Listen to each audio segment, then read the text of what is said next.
2024 when we started working with Acquira. And it was probably just about a year ago this time that we came across Flooring Concepts. When it came to our investment thesis, the things that were important to us were targeting home service business, really interested in the neighborhood of $1 million in EBITDA. And originally, geographically, we were casting a pretty wide net. We're based in Louisville, Kentucky, so we wanted to look at the entirety of the Mid-South region, heading up as far north as Chicago, as far south as Alabama, as far east as the Carolinas, and started looking at some opportunities in Charlotte. Had a couple of opportunities in Columbus and Cincinnati, in that area. This flooring business came up in Sellersburg, Indiana, which is just about 20 miles away from Louisville. And we had just started to have the conversation about how important geography might be. We have two school-age children that at the time were second grade and ninth grade.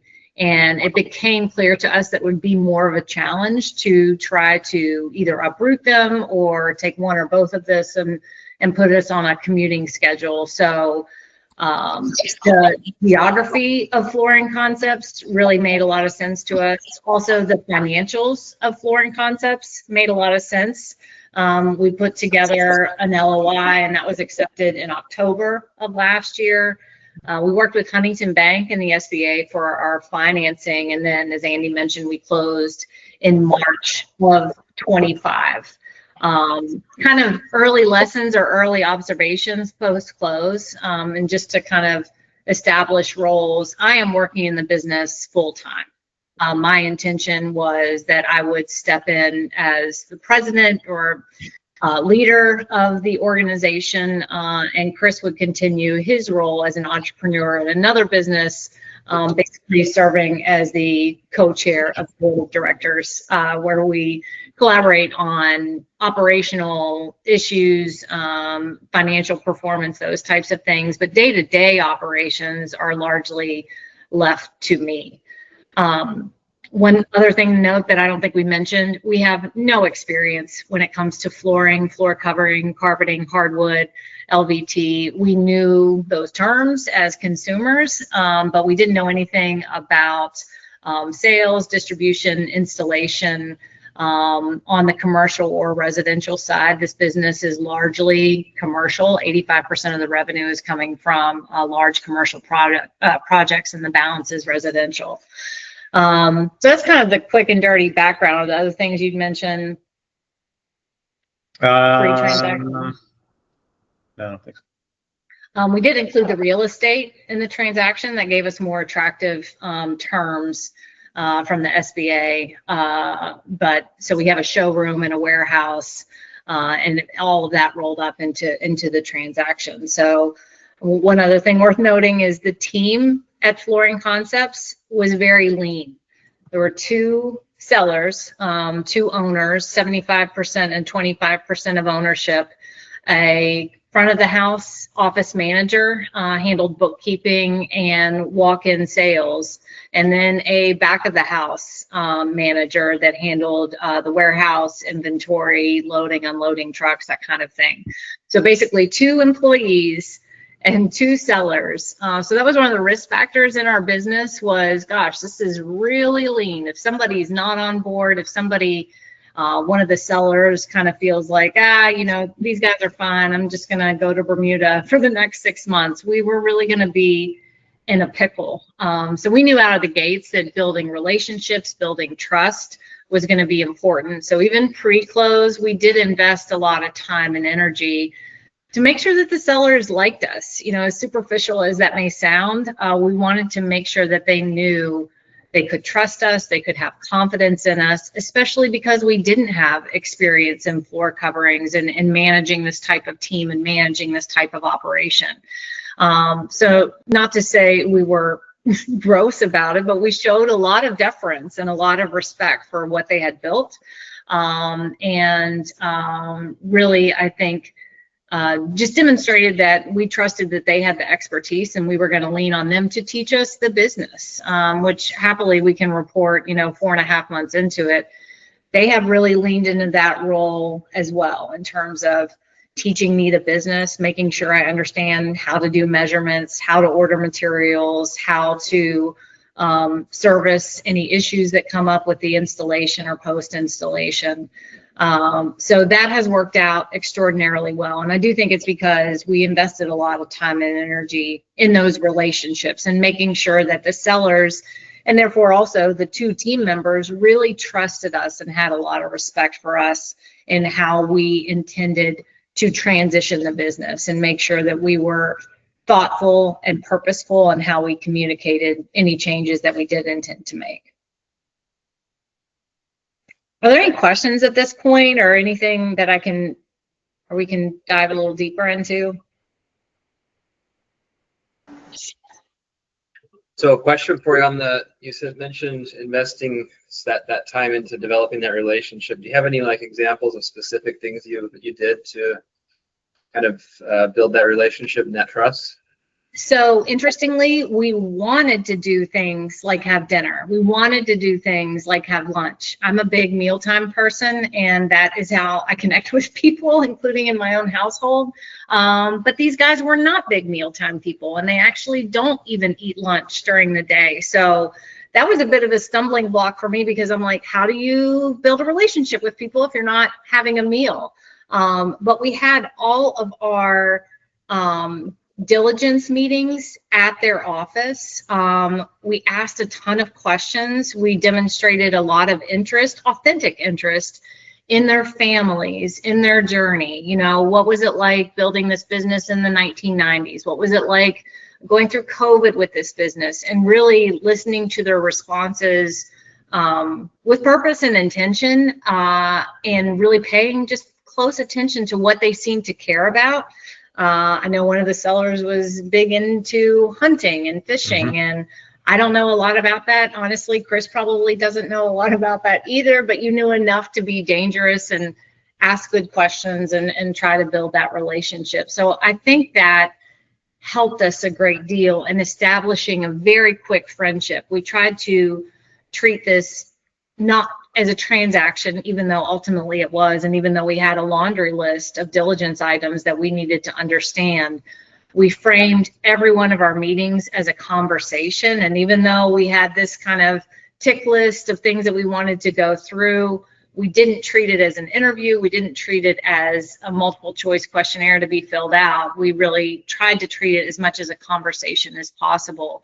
So it's not to say we probably had a total of 12 hours with these guys before we closed, which didn't seem like a lot at all. And, there was a lot of anxiety on my part, especially about what if these guys just kind of mail it in. They did agree to some seller financing. So they had 15% of the business is, financed by the seller. So they did have that kind of carrot to make sure that they did transition the business well. But I was also kind of worried about what if they say, this isn't worth the hassle. Let's just move on with our lives and take a 15% discount on the sales price. So it was just doing our best to ask good questions and build a relationship, especially because we didn't get a lot of time. I would say we focused on building a relationship with their broker as well, because he's the trusted advisor to them. And the better he can feel about us, I think that flows through to the sellers. Actually, the broker has followed up with us to see how things are going. So, I'm sure he wants to sell the thing again if we ever decide to sell it. But that was another place where we could build a relationship that would have some impact on the seller's feelings about us. What area is the business located in? So it's in southern Indiana, in Clark County, Indiana. It's in an industrial park that is kind of off the beaten path, but from where we live, it's about a 25-minute drive, about 20 miles by highway. Okay, that was going to be my other question, is because you were saying you were looking in many areas, and I didn't know where. Okay, thank you. Yeah. And that was one of the things that was attractive about it to the business. It, like a lot of sort of mid-south and midwest cities where there are two cities on different sides of a river, one is much bigger than the other. Louisville's sort of the metropolis, and southern Indiana is, I guess, a distant suburb. And that the business historically has only done most of its business in the southern Indiana region and had not had a big footprint over in Louisville. So that was one of the things that attracted us to the businesses. It was a very thriving business, but was really doing nothing in the largest opportunity of business in its footprint.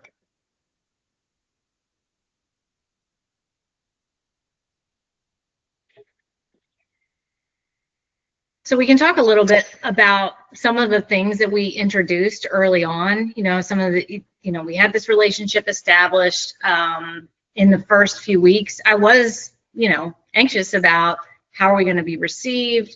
What are we going to do with our time? Like, where am I going to sit in the office? All these types of things have not really been worked out or articulated specifically. What are my expectations?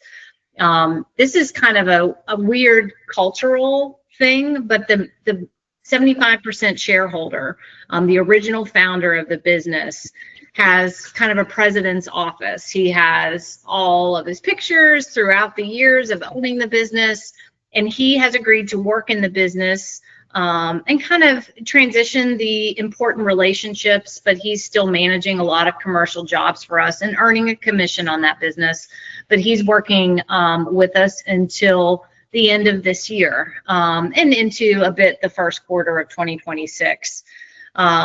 One of the interesting things, though, I just kind of assumed that he would move out of that office and I would step into the president's role and I would sit in that office. I would have put that on my wish list of things that would happen if you would have asked me in February, but now in July, where I sit is next to the other owner in an open office workspace. We share the same space.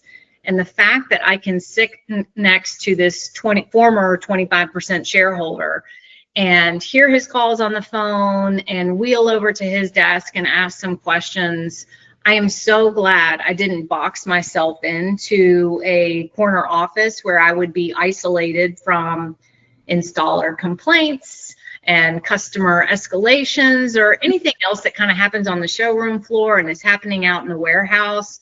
That's just one piece of advice. Like, as you maybe identify a target and prepare post-close and think about where your workspace, if you will work in the business, where that might be, I would make it as collaborative and as geographically adjacent to some of the decision makers in the business as possible, because I have learned so much more sitting in and sharing that workspace with one of the former owners than I would have in being in the president's office. Also, I think that president's office probably means still so much emotionally to that original founder. It means more to him than it would have meant to me. So I'm now very happy to let him ride into the sunset in that office, and I sit in the shared workspace with the other seller. It's been very good.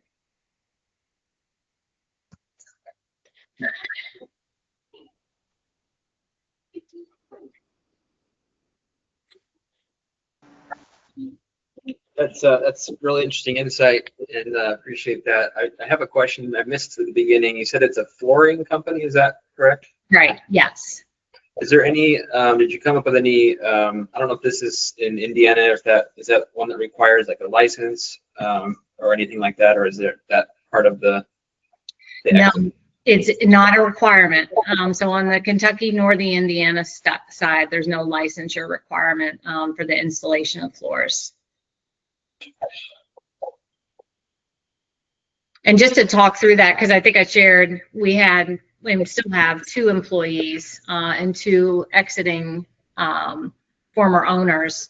All of our installers, our network of installers, is all contract labor paid through 1099. And the previous owners, the sellers, did a really good job in educating us on the nuances of having a large labor team that's contractual like that. How important it is to keep them busy, how important it is to pay them regularly and on time, even when our customers may not be paying us regularly and on time. There was a lot of, I guess, just nuance to the culture of that installer team that we needed a quick education on. The sellers were very helpful in making sure that we knew how to take great care of that installation team so we didn't have any unnecessary turnover. Really what we wanted to impart, we didn't change the name of the business. We didn't change the tagline of the business. We didn't take the owners' faces off of social media. It was important to us that there be continuity, not just for customers of Flooring Concepts, but for the installation team and for the 2 existing employees, that they have a sense that we want to continue on with what this team had built ahead of us, and continue their legacy by creating a great business and growing a great business that takes care of its customers and delivers exceptional results. Okay. Okay. So Sheldon put a question in the chat. It was around just what were the numbers in the structure in the final sale. So we paid 2.675 for the business. I think the multiple was right at 2.4, 2.5, somewhere in that range. And then the real estate we got for another $1.5 million. So we were able to bundle that. The biggest reason we ended up doing the real estate, we weren't sure that we wanted to do that. Even though it was part of the sale offer, it was not a requirement. Huntington Bank was running a special that SBA loans, they could extend the term and give better interest rates if it included real estate.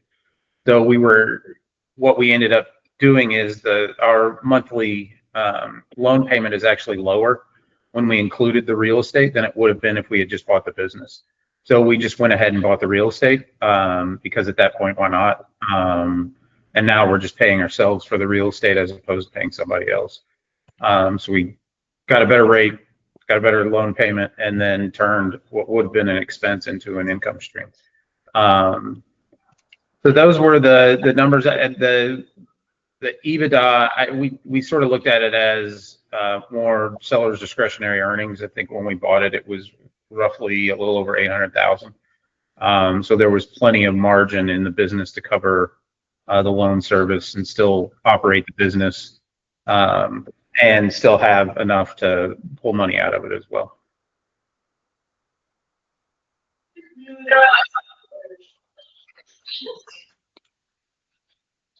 What other questions? I would sort of walk you through what the SBA process was like. We shopped it around 2 or 3 different banks. It's our understanding Huntington has one of the biggest SBA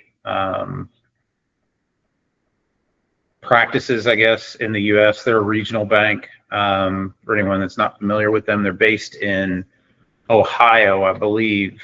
We don't actually have a branch here in Louisville or in Southern Indiana. I think the closest branch to us is Cincinnati, which is about a 90-minute drive from here. So we do all of our business with them virtually. And then we've maintained a banking relationship that the business had with a local bank. So we have 5 bank accounts, I think, across the 2 banks. Huntington just requires us to have a bank account so that we can pay the loans. But that was a pretty good process. I will tell you, I think if we went back to do the loan process all over again, we wouldn't change anything about the decision we made. I think we made an assumption that when we were assigned a loan sort of process project manager from Huntington, that we wouldn't need to step in and do things. I think we would, knowing what we know now, we would just assume that person is not going to do what we think they're going to do, and we'll lead everything and just provide them with the documentation. They were really more of a box checker than anything else, and we sort of expected them to lead that process, and that was not Yeah. what happened. So I think our ultimate timeline, we were hopeful to close in February because we had the purchase agreement Mhm. finalized in December of 24. And so we thought, okay, we've done all of this pre-diligence work. We have all these boxes checked. We have pictures of our driver's license. You know, we can get this done quickly. And we had hoped for February. And if we would have been more aggressive in driving that timeline from day one, I think we could have closed in February. Now, would that have been a material difference? Not necessarily. We were just eager to get our feet wet and actually dive right into the business because we have 2 school-age children. We weren't really sure what's the summertime going to look like. What is our work schedule going to be? I mean, now I have settled in, and part of the reason for us intending and searching for a business to buy is I didn't love corporate life. I had started a business. We had sold it to a major corporation. I thought I might like working there for a very long time, and it turns out I liked working there for 1 year, and then I started looking for other options. I transitioned into consulting, doing business consulting and exit planning strategy work, so kind of adjacent to this business acquisition space, but I missed getting my hands dirty and like actually working, not just making recommendations and advising. So it seemed like this was a great fit for our family and me. But one of the things that I wanted out of work is to be back in the driver's seat, where I'm at an age where I don't feel like I have to work 60, 70 hours a week. I want to have that flexibility. So I have been very purposeful about my time in the office, in working with Flooring Concepts. We are open 6 days a week. And as I mentioned, we have an extremely lean team, but I am in the office probably 30 hours a week with intention because I don't want to become that owner that is doing everything. I want to make sure that the people who still do what they do very well are in a position to do that, and that I can be available and accessible, but I never wanted to set the expectation that I'm not going to go to field hockey and soccer games for my daughters because we have this business now. So that's something that I think we've tried to be very purposeful about. I'll tell you another lesson that I think worked out well for us. I mentioned about the office spacing and how that worked out. That was kind of a surprise.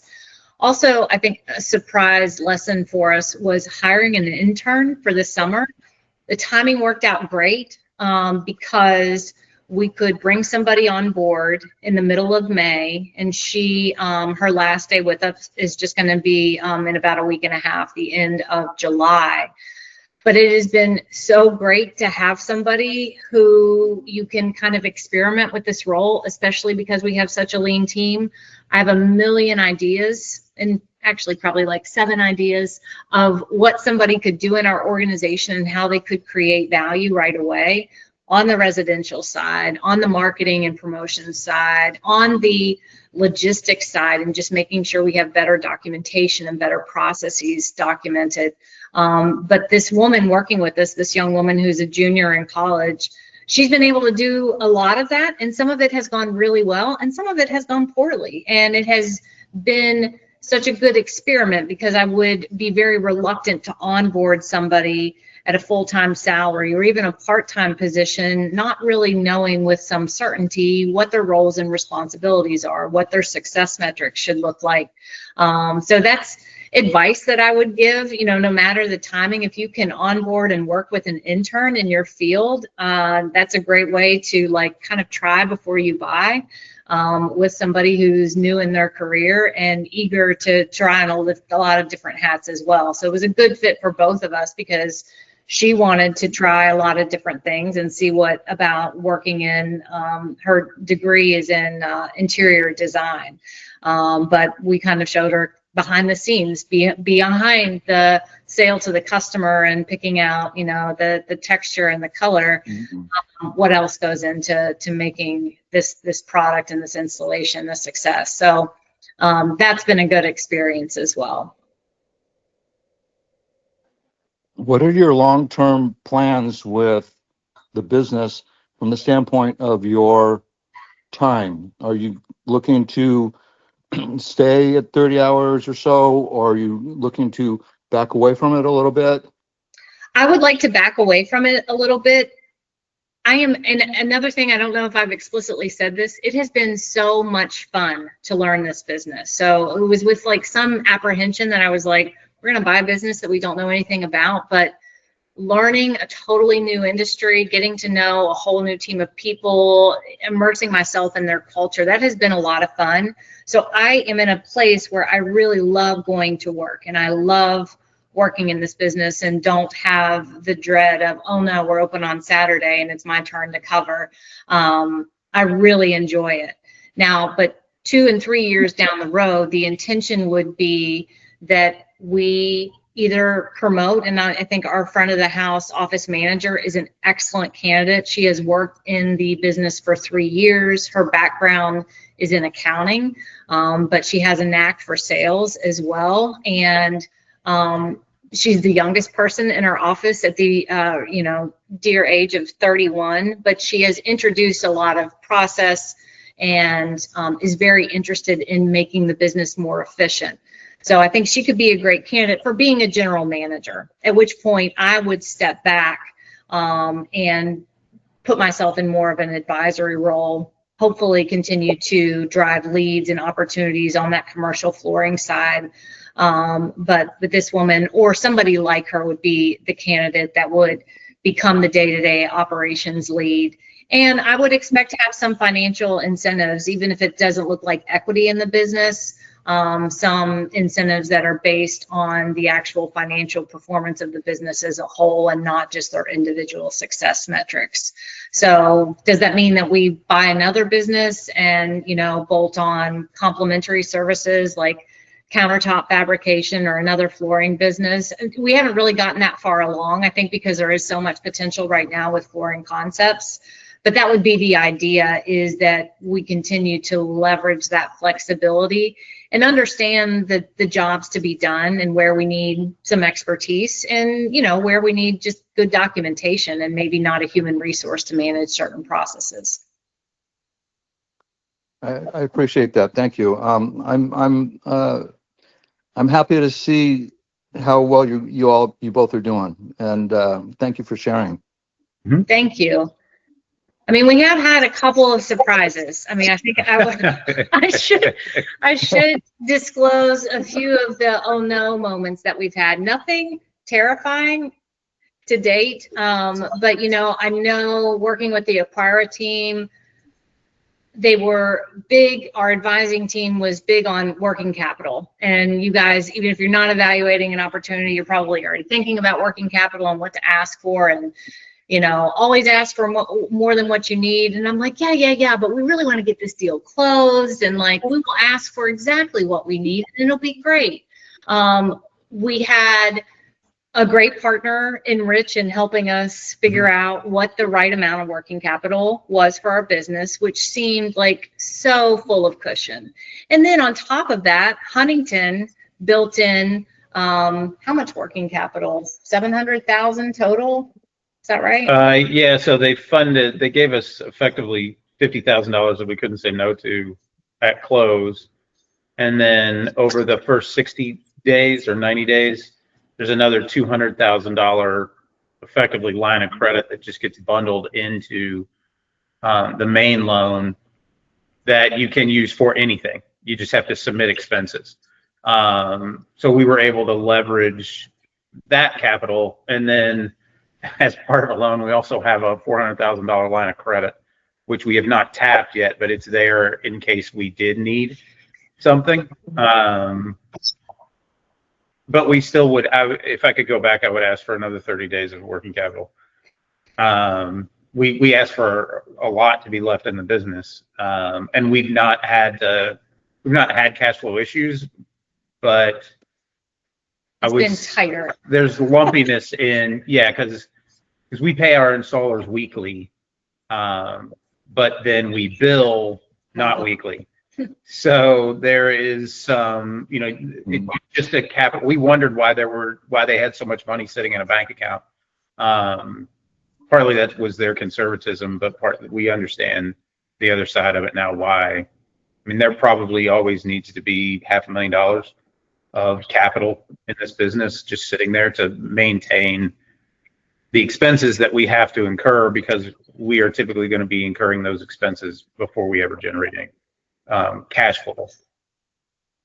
Yeah, and our customers do pay in a timely fashion, but with some of these big commercial jobs, there's retainage, so that a portion of the total contract is held back, and sometimes that can be tens of thousands of dollars. Right now, we have a contract that was back from 2022 that there's still some retainage on this high school that was built in Shelby County, Kentucky, and because there's retainage on other trades that service the high school, the floors are fine, but the general contractor will not release the balance or be paid for the final 10% on the project. So that puts us in a lurch, which we were aware of that particular instance when we closed. But of course, like that accounts receivable was part of the net working capital calculation, and we can't spend that goodwill to buy materials for the next project. And since we've closed, we've had to have major service on our forklift. Our forklift failed, one random morning. And we had our commercial HVAC unit fail in the height of this summer, just about a month ago. Due to hail damage. Yeah, due to hail damage from earlier this spring. So it's those types of cash surprises that made me glad we did have ample networking capital. But as Chris said, I wish we would have pushed for more. And when we were negotiating, it felt ridiculous, the amount that we were asking to be left in the business. It felt so excessive. But that would be the advice I go back and give myself and give you guys too, is it'll feel ridiculous. Why don't you add 20% more to that figure? Because things do come up. Have you noticed on the commercial residential split, is it, a previous call with the plumbing, I think it was Kyle Plumbing, I can't remember the guy's name, but he said that they were almost like operating two businesses. Do you find that same dynamic with flooring, or is it just, payment terms really? Is that the only difference? Or do you feel that you're operating to a residential side and a commercial side, or any challenges between those? And do you have you seen any preferences of gravitating towards one or the other based on what you've seen so far? Yeah, I do think it's like managing two different businesses. The sellers that we're working with on transitioning the business, they started on the residential side and actually as installers. So they have a tremendous amount of expertise when it comes to residential subfloors and waters and basements and just all the intricacies of home ownership and how flooring fits into the overall equation there. Commercial is something they got into later, probably 10 to 12 years after their business was founded, through relationships. In my early observation, I've probably handled now independently 8 residential jobs and 3 commercial jobs. And in my mind, commercial is so much better. The customer is usually not the person who's writing the checks. So different than the residential side where you're in their private residence, where you're dealing with their personal timeline and their time off work to handle the installation. On the commercial side, you're a sub from the general contractor. And so, yes, you have a bid process and you have a timeline and expectations are set. But because the GC does this day in and day out on a number of commercial jobs, they know that timelines shift. They know that products get back ordered. I mean, my observation in commercial is that it is just a matter of being forthright and communicative when issues pop up. When you see an issue when an installer made a mistake and damaged 3 carpet tiles, hey, just want to give you the heads up, we did this and we're going to replace it. That is much appreciated on the commercial side. On the residential side, because it's so much more personal and emotional, I feel like the stakes are higher. the margins are higher on the residential side, but the total job size is much, much lower. So if you would have asked me 2 months ago, I would have said, let's get rid of residential completely. It's just a liability. It's just headaches. But I think there's a counter cyclical seasonality to, we're very busy right now this summer with commercial work, which is fine because residential is a little bit slower. But what I understand from these gentlemen that we purchased the business from is that when the weather, when kids go back to school, when the weather cools down and people are spending more times in their homes, that's when they develop like kind of the COVID factor. When people were spending more times in lockdown, they were like, I don't really like my countertops. I don't really like my hardwood. I don't really like my carpet or whatever. So that will be a bit of an uptick, presumably on the residential side. So, I don't know. It's a pendulum that swings back and forth for me. I'm getting better at building relationships on the residential side because I'm going out and I'm doing my measurements independently. And for somebody who's green, I was familiar with area and perimeter ahead of this, but the nuance of transitions and what subfloor you have and what other considerations there are. I was super green and it felt like the learning curve was much steeper on residential because, again, with commercial, the specifications, the actual materials are usually specified by an architect. So you're not selling this LVP or this carpet tile or this hardwood. Somebody's already said, this is what we want, this is the brand, this is the color, and you use your relationships to order from the manufacturer and to put together a proposal for installation and complete the job. Makes sense. Yeah, I would add to that from my perspective, looking at it from the outside, it seems to me that we spend the same amount of time on a $10,000 or $5,000 residential job as we do a $350,000 commercial job. It's just you're ordering more stuff, but it's all the same stuff, and it's more dispassionate on the commercial side. As long as you're not the thing holding the job up, it's probably good.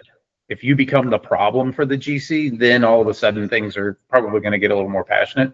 But we still, we don't want to walk away from residential, but almost all the residential business is word of mouth and walk-ins. Mm-hmm. We do no marketing. Historically, the business has done no marketing around residential. Really, they've done no marketing at all. One of the things that I am interested in is diversifying the commercial base that we have. Historically, they've done a lot of schoolwork, which means we're very busy in the summer, but then things sort of slow down when school's in session. We're looking at, especially in Louisville, starting to branch out into commercial real estate through brokers, through folks that own commercial real estate, doing jobs there, new builds on commercial real estate, that kind of stuff, so that we can diversify and keep ourselves busy year round, as opposed to having sort of a big peak during the late spring, summer with all the schools, and then having all that business dry up, but then we have other jobs. But it's just, I'd like to see more diversification across the commercial side of the business, so we're not so reliant on either one geographic footprint or one business line. You mentioned kind of Louisville being a potential growth area. Mm-hmm. Have you already started into that growth plan, or is it something that you're still kind of learning the business and trying to figure out what's going on currently, and then you're going to do that later? Yeah, so we haven't had a big push on the residential side for the Kentucky side of the river yet, but on the commercial side, our first calls prior to close were to the landlords, the property managers that we had leased space from in previous roles and other jobs, just to say, surprising news, we're likely going to be in the flooring business. As opportunities come up, please keep us in mind for future build outs, for new tenants. That has been a great way to put a foot in the door.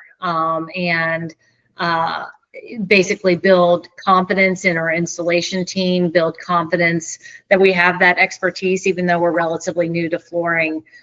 So building that relationship has been, and those relationships on the Kentucky side, I won't say it's been easy, but I was surprising to me how quickly we could get a foot in the door, because I think a lot of contractors are not always happy with their concrete provider or their flooring person or their electrician. And they're, you know, if you make the call at the right time and remind people, hey, I'm new to this, but I'll work hard for you, they'll give you an opportunity on a $15,000 build out for a new tenant, and then you land an opportunity for a $70,000 contract in a month or two. And the timeline on these commercial contracts, some, especially new school construction, take forever. A lot of retail space, those can take forever, but a lot of those commercial properties, office space, they are very quick timelines, which is good for us. Operational wise, like day one transitioning, have you guys made any big changes operationally or with the, you know, your team members or systems or anything like that?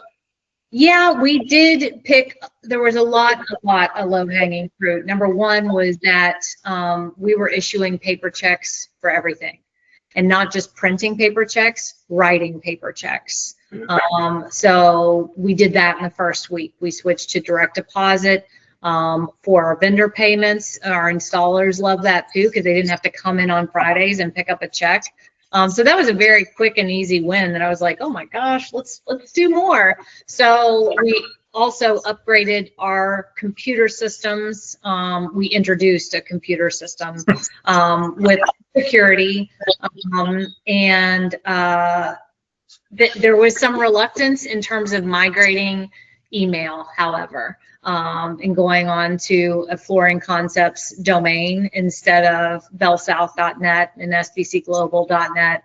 I think it's just a little bit of old habits, but you know, the first time I remember reaching out to my, you know, buddy that I share the workspace with on Teams, he was like, this is amazing. Like, this is the future, Tom. This is so great. We can stay in touch. Yeah. Another thing that we did, we had a plain old telephone with an answering machine that you had to retrieve the messages in the office, because it was a true answering machine, not a voicemail service. So we launched a voice over IP telephone service. So now all of us can get our calls on our mobile devices. Like, it is so good, especially as these sellers are transitioning out of the business. They can still feel very accessible to their customers that they are still earning commission on and still taken care of, without having to be in the office 50 hours a week. I think that was something, one of their early observations. I could tell that the two gentlemen were like, oh, so you work in the office 25, 30 hours a week. That must be nice. Good for you. But when I'm like, but we have all these new tools now that we can stay in touch with each other. We're not going to miss any important calls from customers, any important updates. So it's basically on the system side and the finance side. I will say their broker recommended that they migrate to QuickBooks about a year and a half ago. That was a huge lift. I'm so grateful that they did that. All of their job files, everything is in QuickBooks Online and very well maintained, so that even though the previous sellers, they did not manage the business with the financial statements, that they managed it more based on the checking account balance, which worked great for them. We're going to be a little different though, because we want to invest the excess cash in building the business. And so all the tools, all the data is in place so that we can make informed decisions there. So that was very helpful. Quick question. Because it took you roughly 9 months, right, to get to the finish line. I'm just curious, what gave you the confidence to move forward with LOI, even though everything isn't clearly perfect at the moment? Yeah, we were actually in New Orleans celebrating our 10-year wedding anniversary when we were negotiating the final points of the LOI. And I think that was just perfect timing for us, because we were away from everything else and could just kind of focus on, that's what everybody does for their anniversary, right? Is like negotiate the sale of a business or an LOI. But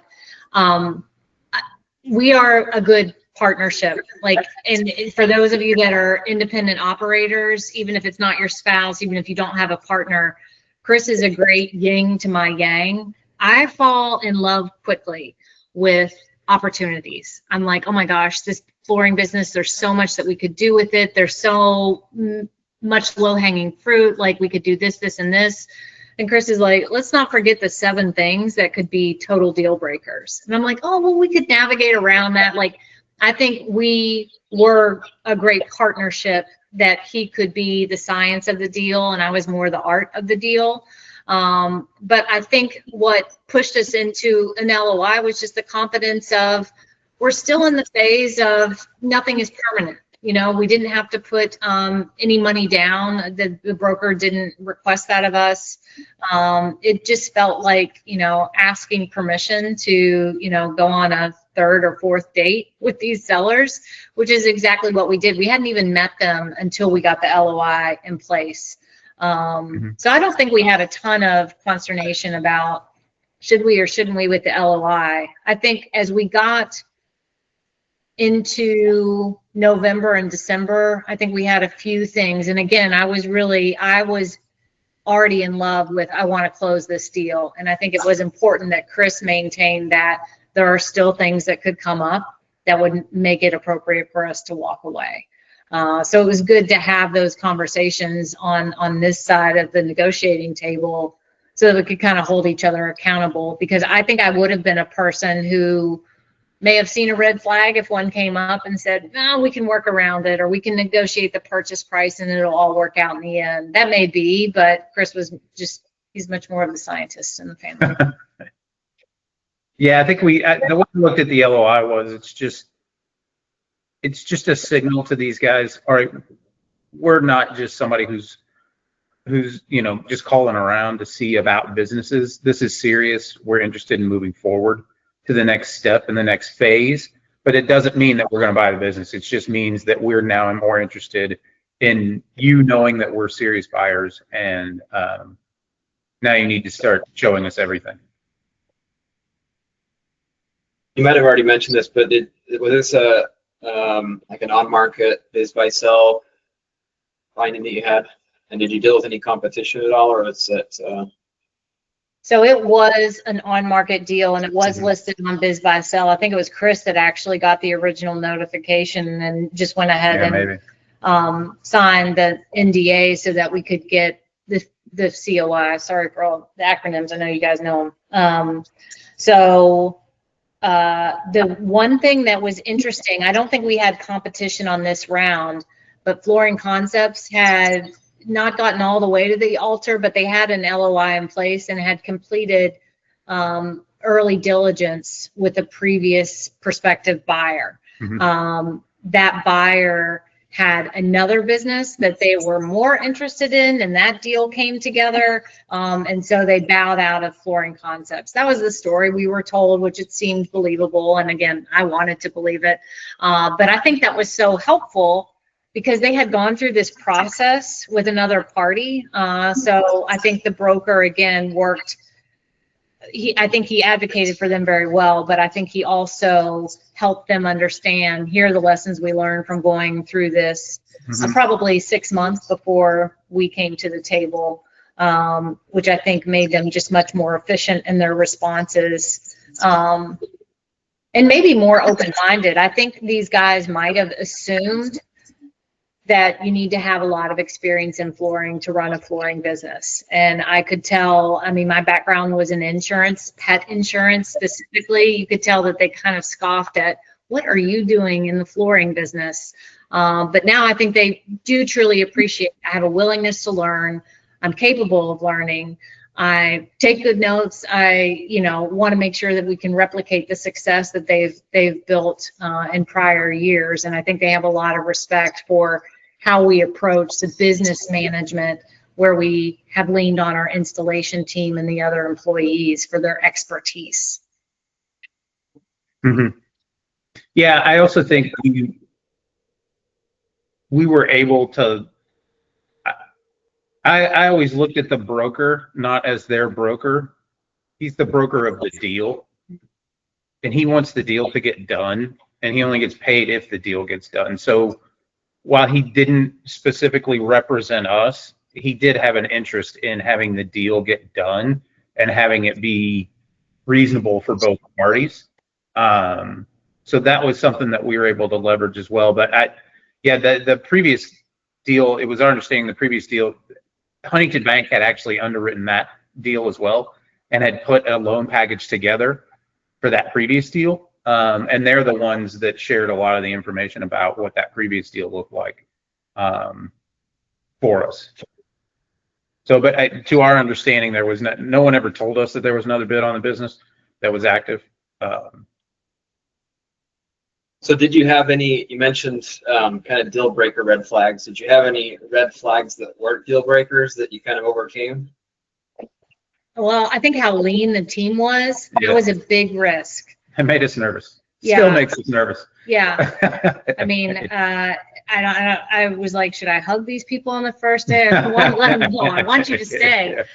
But truly, you know, I would feel much more comfortable today, but gosh, 3 months ago, if the guy who works in the warehouse, especially the woman who handles the operations and the finances, the great news is she's gone on vacation a couple of times. I've handled payroll. I've paid all the expenses. Like we have a lot of cross functionality now, so that's better. But I think that was the biggest red flag. I mean, even as I came to the workshop with other Acquira AEs, that was the biggest question I had for the team. I sat in the hot seat and I was like, what do you do when you have a lean team? Like there's a lot of advice for how to navigate transitioning a really big team, but what about one that almost feels way too small? But that I think was our biggest red flag. That and I think the especially the commercial side of the business has been so built on the relationships that the two sellers had in those communities. Yeah, we were worried about how transferable. How transferable is that? It seems like, at least early on, it's very transferable. Because at the end of the day, nobody wants to go shopping for a new flooring person as long as they can still rely on the one that they've done business with. So that has been good. I think for me, a big red flag was, what will those installer relationships look like as we transition? Specifically, I was a little concerned. I was probably the one most concerned about this, but how will those guys handle being told what to do by a lady because of the industry? Mhm. And what I have come to find out is that most of the manufacturers reps are all ladies. There's lots of women in construction now. There's lots of GCs that are women. So that was just my ignorance, I think, of the industry, but I had some concerns there. But we've not had or seen any issues there. We more had, I think, sort of hard red flags would have been more around the financials. And if some of that diligence had shown that there were issues around the data that we had been presented, but it was all clean and above board, and how they represented the business is what was actually there. Mhm. Quick question, knowing what you know now, I don't know, do you have any plans to, or would you prefer a model where you have your own installers, or are you pretty comfortable with the subcontractor model?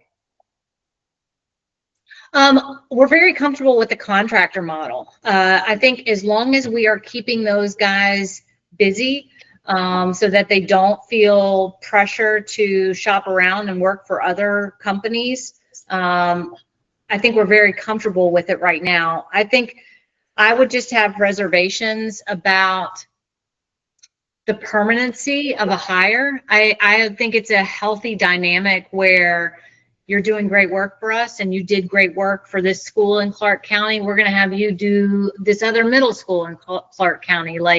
But that there's some flexibility there. Like if you didn't do such a great job, or your crew is getting kind of lean and you're not hiring and keeping your team intact, we're going to have to give a job to another guy. I think it's a good dynamic. It's pressure on both sides to make sure that performance and the business relationship's always solid. Yeah, and it gives us the ability to try out other crews if we're not that satisfied with work that someone else has done. Like Katie's done that a couple of times. There was a guy that I think you guys had heard, he was looking for work. He was hungry. We had an issue with a guy on a residential job. We haven't called that guy back, and we've called the new crew and given them an opportunity. So if they are, W-2 pay folks on your payroll, there's less ability and flexibility to be able to do those things. And, if for whatever reason things ever got lean, we don't have to cut heads. It's just, we just don't have as much work for those guys to do now. That the problem there is if you can't keep them busy, they're going to find somebody that will. Mhm. So there's trade-offs, but I think especially coming in new, it gave us a lot more flexibility to sort of learn what these crews are like, what these teams are like, and gives us the flexibility to try out different crews on different jobs to see if, is there somebody out there that can do it better than what we've been doing. Got it. Thank you. Mm-hmm. All right. Any last minute question to Chris and Katie? Did you have a question?